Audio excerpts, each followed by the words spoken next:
Dua is to supplicate, to ask Allah. You will never lose anything by asking Allah. In fact, you will only gain. Allah Almighty teaches us that dua and supplication is in fact an act of worship.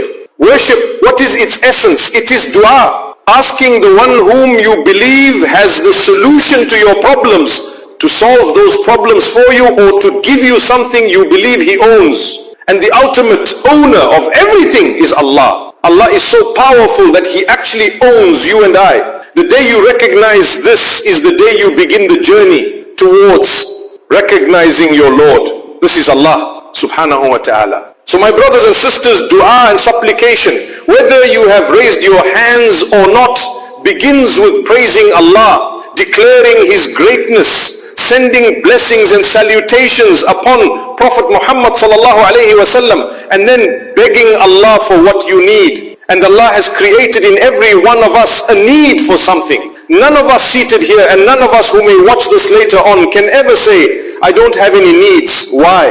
Because Allah created you in such a way that you always need Him. Whether you like it or not, you need Allah. If you think you don't need Him momentarily, you are actually wrong. You need Allah for your heartbeat, for your breathing, for your eyes to function, for your body to operate.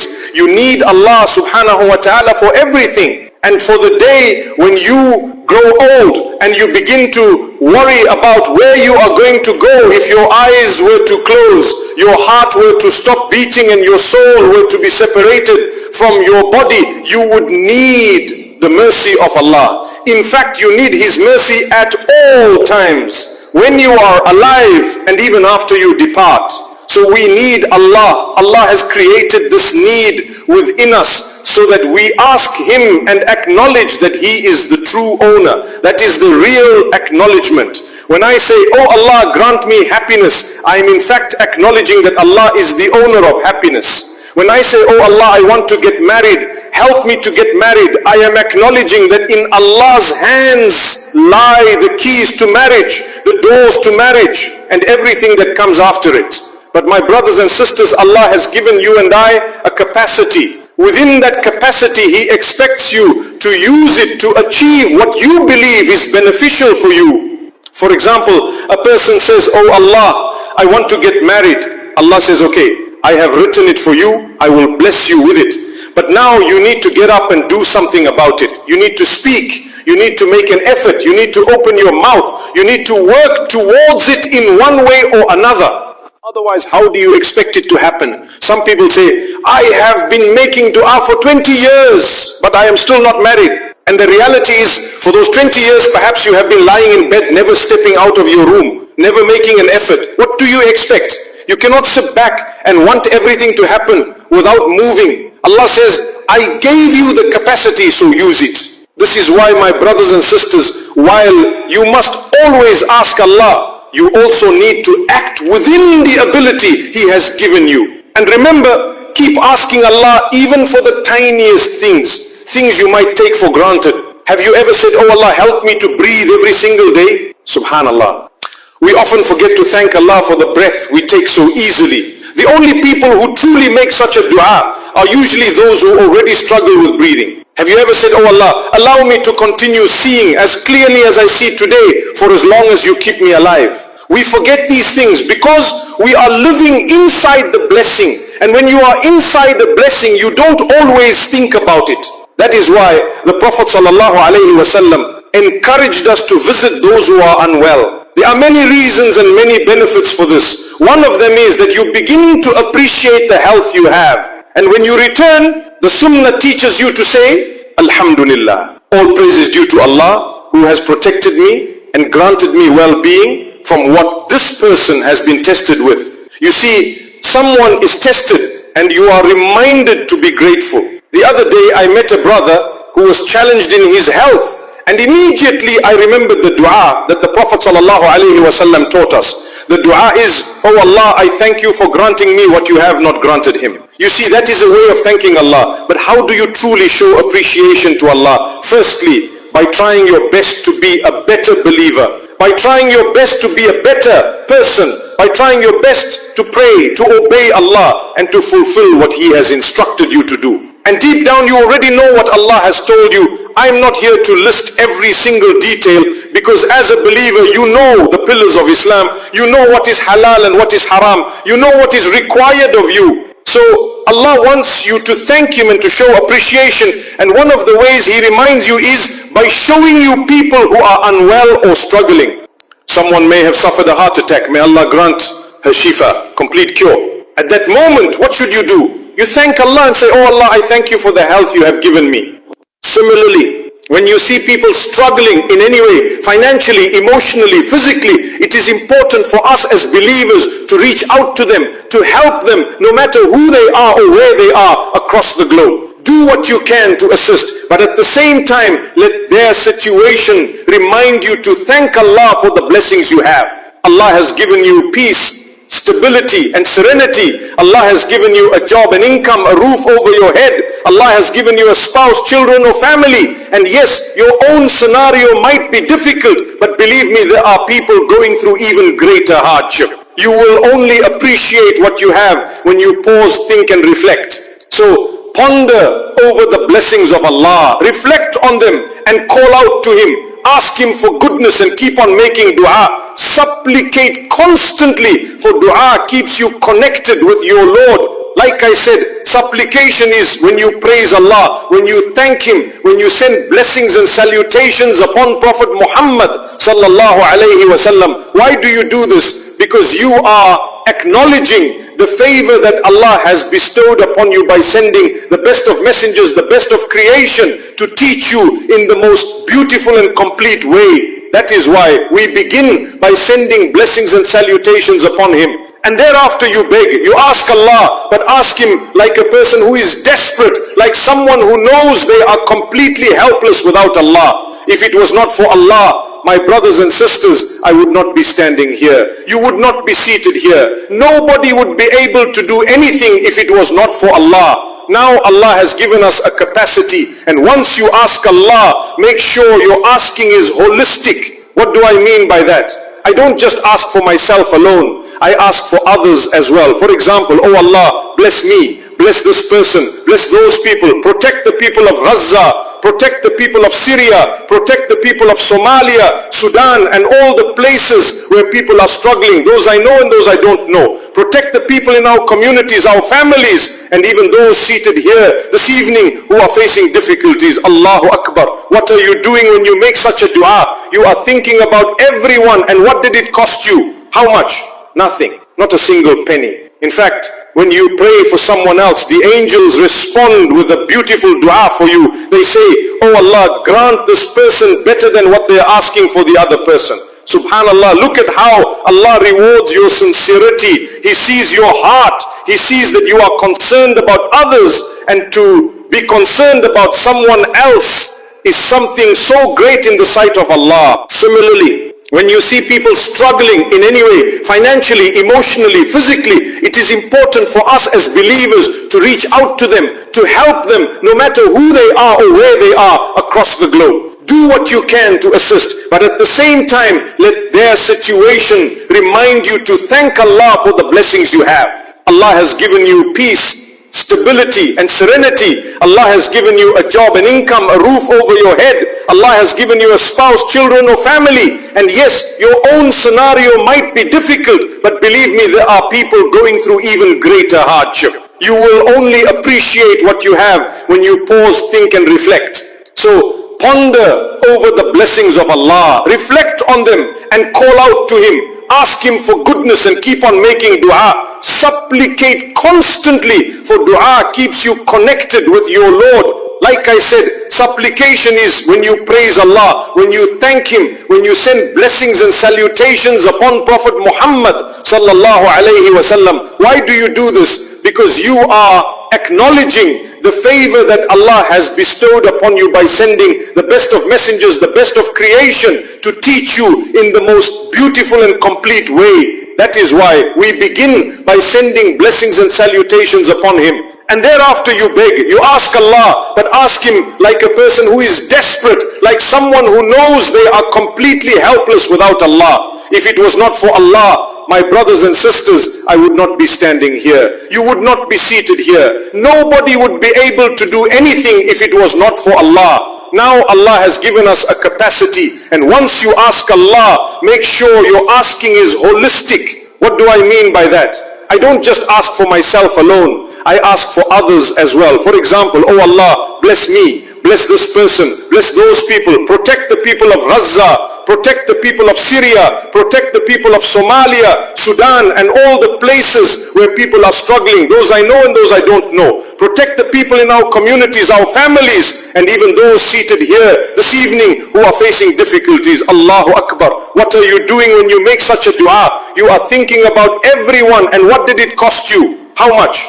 Nothing. Not a single penny. In fact, when you pray for someone else, the angels respond with a beautiful dua for you. They say, oh Allah, grant this person better than what they are asking for the other person. Subhanallah, look at how Allah rewards your sincerity. He sees your heart. He sees that you are concerned about others, and to be concerned about someone else is something so great in the sight of Allah. Even if you cannot physically help, you can always begin with dua. Maybe I can't solve your problem. Maybe I can't be there for you in the exact way you want me to, but I can pray for you. May Allah bless you. May Allah grant you goodness. May Allah open your doors. Did it cost me anything? Nothing. Now yes, for me to physically get up and do something to help might differ depending on my capacity. Not everyone is able to do everything. But one thing you can never claim is, I can't make dua. Never. Have you prayed for the people of Palestine? If your answer is yes, then at least you have done something great to begin with. And then there are others who will tell you, well, prayer is not sufficient. Subhanallah, don't they realize it is the beginning, it's a start. I prayed, someone passed away, what could I do? I prayed for them. Oh Allah, forgive them, grant them mercy. That was good, that was powerful. The angels themselves are saying, oh Allah, grant this person better than what they are asking for their brother or sister, or at the very least grant them the same. Wallahi, you will have the same or even better. And what did it cost you? Nothing. And what did you gain in return? Let me tell you, the moment you said, oh Allah, oh my Lord, you acknowledged the greatness of Allah, you worshipped Allah, you connected with Allah, you plugged yourself in with your maker, that alone is an achievement beyond measure. When you say, oh Allah, forgive me, what happens? You are worshipping Allah by asking Him for something that only He possesses, the ultimate forgiveness. And that forgiveness of Allah is not like the limited forgiveness of a human being. When I wrong you, I might come to you and say, brother, please forgive me. Now what will you do? You might say, okay, forgiven. Or you might say, not forgiven, tell me what you did first. People have come to me before saying, brother, forgive me. I say, what did you do? They reply, I'm embarrassed, I don't want to say. Well, if you want me to forgive you, at least let me know. Then they say, I posted something about you. I ask, what was it? Can you show me the link? They reply, I deleted it. Oh, wow. You see, I'm a human being. I can forgive you or I can refuse. That forgiveness is only in proportion to the wrong you did against me. But when you turn to Allah and you say, oh Allah, forgive me, it's not limited, it's everything. It means, oh Allah, forgive my sins, my shortcomings, the things I know, the things I don't know. Oh Allah, draw me closer to you, grant me paradise, improve my life, grant me a beautiful living and make everything better for me. And Allah responds, you are forgiven. That's it. The moment you sincerely opened your mouth and asked Allah's forgiveness with a genuine heart, there is no other response from Allah besides forgiveness. You ever know that? Have you ever come across a single verse of the Quran or a single authentic hadith where someone sincerely says, oh Allah, forgive me, and Allah rejects him? Never. Not once. The only exception is if someone is insincere. If they're not genuine, if they don't even care about their relationship with Allah, if they're not bothered at all, such a person wouldn't even ask Allah's forgiveness in the first place. The very fact that you are turning to Allah, raising your hands and saying, Astaghfirullah, oh Allah, forgive me, is already proof of your connection with Him. And my brothers and sisters, the day when your soul is removed from your body, whether it happens quickly or slowly, gently or with difficulty. That moment is different for everyone. We ask Allah Almighty to make that moment easy for us, to grant us a smooth and peaceful departure. Ameen. When the soul begins to leave the body and it rises to the throat, that very moment you feel that sensation in your throat and you realize it's too late. At that point, you can no longer seek the forgiveness of Allah. It's gone. It's over. The hadith says that Allah accepts the repentance of His servant for as long as the soul has not reached the throat. And I've explained to you what that means. So my brothers and sisters, seek the forgiveness of Allah while you still have the chance, because He will always forgive you. And if after seeking forgiveness you start to doubt, am I really forgiven? Did Allah actually forgive me? Remember, that doubt is not from Allah. That doubt is from none other than shaitan. Because Allah has clearly told you, do not lose hope in my mercy. Now let's move to another type of dua. You say, oh Allah, bless me with a job. Oh Allah, grant me a good wife, a good husband. Oh Allah, bless me with something amazing. Oh Allah, grant me children. MashaAllah, even a child sitting here might say, oh Allah, bless me with children. May Allah bless you with children. Ameen. That's a beautiful dua. But think about it. When you are young and you ask Allah, oh Allah, grant me children who will be the coolness of my eyes, and you're not even married yet, that's what I call an all-in-one dua. It's like those shampoo bottles you see in the shops, 3-in-1. Shampoo, conditioner and lotion. You smile and think, wow, one product does everything. Similarly, when you say, oh Allah, grant me children who will be the coolness of my eyes, it means Allah first has to grant you a spouse, and that spouse must also be the coolness of your eyes. Then Allah has to grant you children, and those children must also become the coolness of your eyes. So really, it's all in one. Now the question, should you ask Allah for a spouse or for children? The answer is, you ask Allah for everything. Oh Allah, grant me a spouse who will be the coolness of my eyes, and bless me with children who will be the coolness of my eyes. But pause for a moment. You're asking Allah for a spouse who will be the coolness of your eyes. Are you going to be the coolness of their eyes? That's the real question. Because maybe you're a brother who is harsh with his words, rough in his behavior. Or maybe you're a sister with a very difficult attitude, unwilling to change, always demanding, and yet you're asking Allah for the coolness of your eyes. But the problem is, when that spouse comes, you end up being the heat of their eyes instead. So everyone knows this. To make dua and to ask Allah is something you will never lose. Never.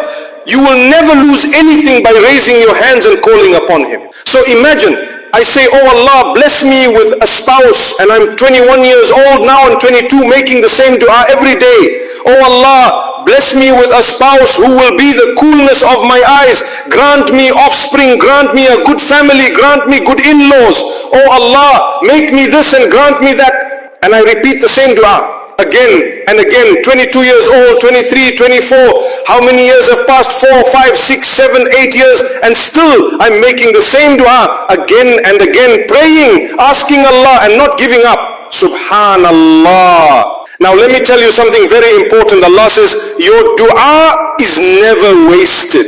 What does that mean? It means Allah will give you what you want exactly as you want it, at the time you want it, if He will. But here's the catch, and this is what I want you to take home tonight. If Allah knows that it is not good for you to get exactly what you want, in the way you want, when you want, how you want, with who you want, for example, then He will hold it back. And that's where the real question comes in. Do you trust Allah or not? Do you trust Allah? If you really trust Allah, then your job is simply to ask Him and to keep on asking Him. That's it.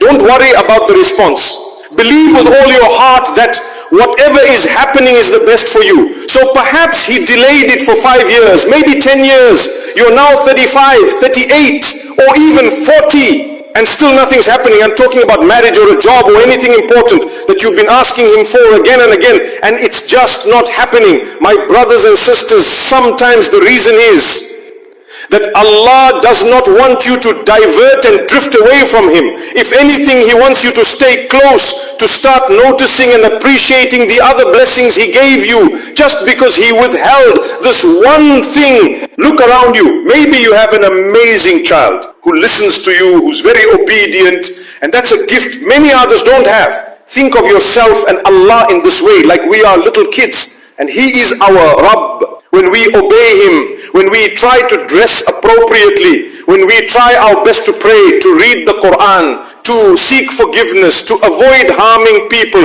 this is us showing that obedience. We keep trying. Even if we fall short sometimes, we still try. Now imagine you're asking Allah for something, but He knows it's dangerous or harmful or simply not good for you, something you don't know about because you can't see the future.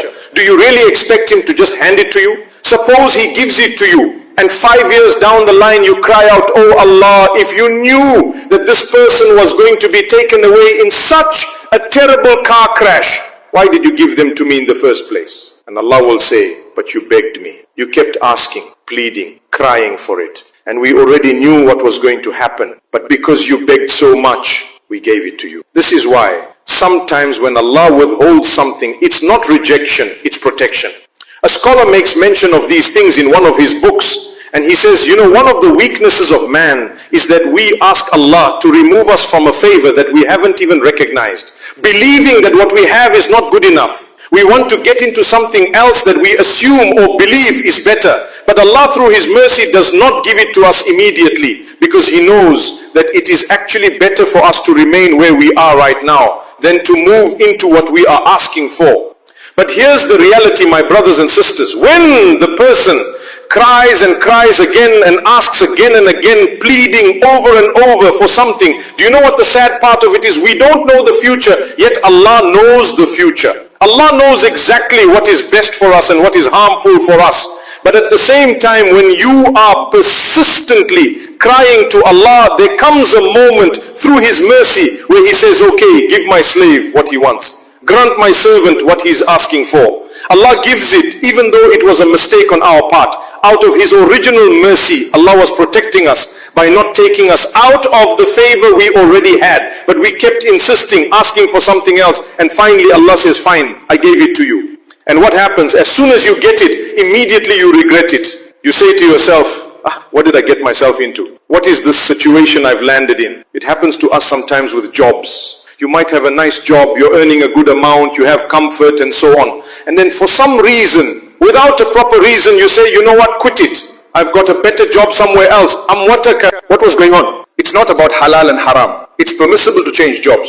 But we are talking about something deeper. Sometimes you chase after what you think is better. And then the first day at work you realize, "Gosh, what did I get myself into?" You feel trapped, stressed and regretful. And at that point you say, "I should have rather made shukr. I should have thanked Allah for where I was than to be where I am right now." So that's why, my brothers and sisters, we say, trust Allah. He can give you exactly what you want, how you want it, when you want it, the way you want it. Instantly. Allah has the full capacity to do that. But if He does not give you exactly that way, don't think for a moment that your dua was wasted. No. He may give you a million other things instead. Blessings you never even asked for. Sometimes you ask for one thing, but as a result of that dua, Allah throws into your life A, B, C, D, E, F, G. So much goodness that you never requested. People around you look at you and say, "Sister, you are so blessed. Brother, look how much Allah has given you." And yet, you are still focused on that one thing you kept asking for. Remember, at times Allah replaces what you were asking Him with something far better that you didn't even think of.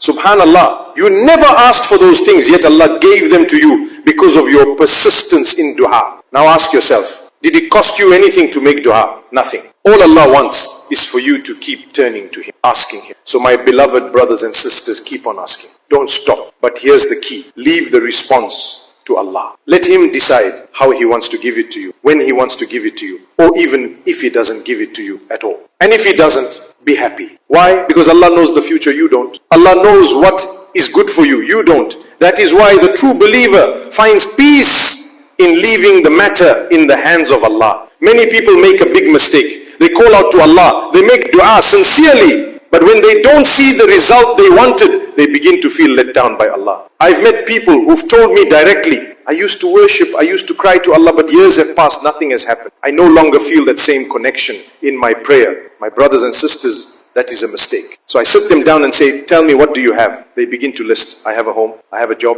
I have this, I have that. And I say, do you realize people out there don't have a home like yours? Many don't have a job like yours. Many don't have the blessings you have right now. Sometimes they say, but I don't have children. Just the children. What do you mean just the children? Is that the biggest thing ever? It's not. In your own community, there may be 10,000 others in the same situation. But because of your crying to Allah for children, Allah has granted you so many other blessings: good health, good looks, the ability to achieve, supportive people around you, love, honor and respect from those you interact with. These are direct results of your dua, but you may not have noticed them. And by the way, this is just one example. May Allah bless every... Sometimes in life, you feel like everything is falling apart. You pray, you cry, and you wonder, why me? You try to do good, yet the storm doesn't seem to end. But let me remind you, when Allah loves a servant, He tests them deeply. Do you think the path to Jannah will be covered in roses? No, my beloved brothers and sisters, it is covered in tests, in patience, and in faith. Look at the lives of the prophets. Every one of them was tested before the ease came. Prophet Ibrahim, peace be upon him, was thrown into the fire before he became the leader of nations. Prophet Yusuf, peace be upon him, was betrayed by his own brothers, thrown into a well, imprisoned, and only then raised to a position of honor. Prophet Muhammad, peace be upon him, faced loss, insult, and hardship before the message of Islam spread to every corner of the earth. So when you are tested, don't say, why me? Say, Ya Allah, guide me through this. Because maybe, just maybe, Allah is preparing you for something far greater. Sometimes Allah removes the people or things you love most, not to punish you, but to purify your heart and make room for better blessings. He delays your dua, not because He's forgotten, but because He loves hearing your voice in supplication. Remember, the night is darkest before the dawn, and your tears today may be the reason for your smile tomorrow. Every hardship you endure is polishing your soul, cleansing your sins, and raising your rank in the sight of Allah. So hold on, keep praying, keep believing, because when Allah finally blesses you, you realize the pain was never wasted. It was part of His perfect plan. And when that blessing arrives, fall in sujood and say, Alhamdulillah, my Lord never forgot me. When Allah loves a servant, He tests them not to break them, but to build them. Many people misunderstand this concept and think that when hardship strikes, it is a sign of Allah's anger or rejection. But in truth, the exact opposite can be the case. A test from Allah is often a sign that He has chosen you for something special, that He wants to elevate you, cleanse you, and bring you closer to Him in a way comfort never could. The one who lives a life of ease, free from reflection or trial, may never taste the sweetness of relying completely on their Creator. But the one who goes through darkness, heartbreak, loss, and still turns to Allah, that person's faith becomes pure, unshakable, and luminous. When you study the stories of the righteous, you will notice a pattern. The more beloved someone was to Allah, the more severe their tests were. The Prophet ﷺ said, the most tested of people are the prophets, then those nearest to them in righteousness, then those like them. It means that when Allah loves you, He wants to refine you. Just as gold is purified by fire, the heart of a believer is purified through trials. You might be wondering, but why me? Why do I have to suffer when I've been praying, fasting, giving charity and trying to do good? My beloved brother, my beloved sister, it is because Allah wants your soul to shine brighter than before. He wants you to taste the sweetness of faith that only appears after hardship. You see, comfort rarely builds character. Ease doesn't strengthen the heart. When everything is going right, we sometimes forget who is in control. We become attached to the world, to people, to wealth, to health, to status. But when Allah removes something you love, He is calling you back to Him. He is saying, rely on me, not on them. It is through pain that you rediscover your dependence on Allah. When your heart breaks, your dua becomes sincere. When your plans fail, your trust in His decree grows. When life humbles you, your sujood becomes deeper and more meaningful. Think about the rain. It falls heavily, and sometimes the thunder is frightening. But without that storm, the earth would never be green again. Your life is the same. Allah sends a storm, not to drown you, but to make you grow. And when you emerge from that storm, you are not the same person. You become softer in heart, wiser in faith, and stronger in patience. You begin to understand that Allah was never punishing you. He was preparing you. Sometimes Allah tests you because He wants to protect you.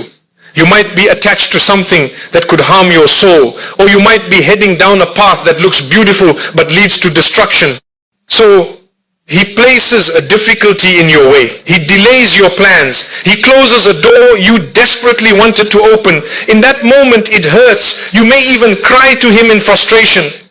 But later, when you look back, you realize that what you wanted so badly was not good for you. The delay was protection. The pain was mercy in disguise. Other times, Allah tests you to remind you that this world is temporary. We forget so easily that this life is not meant to be perfect. No matter how much we earn, how loved we are, or how safe we feel, we will all face moments that remind us this is not Jannah.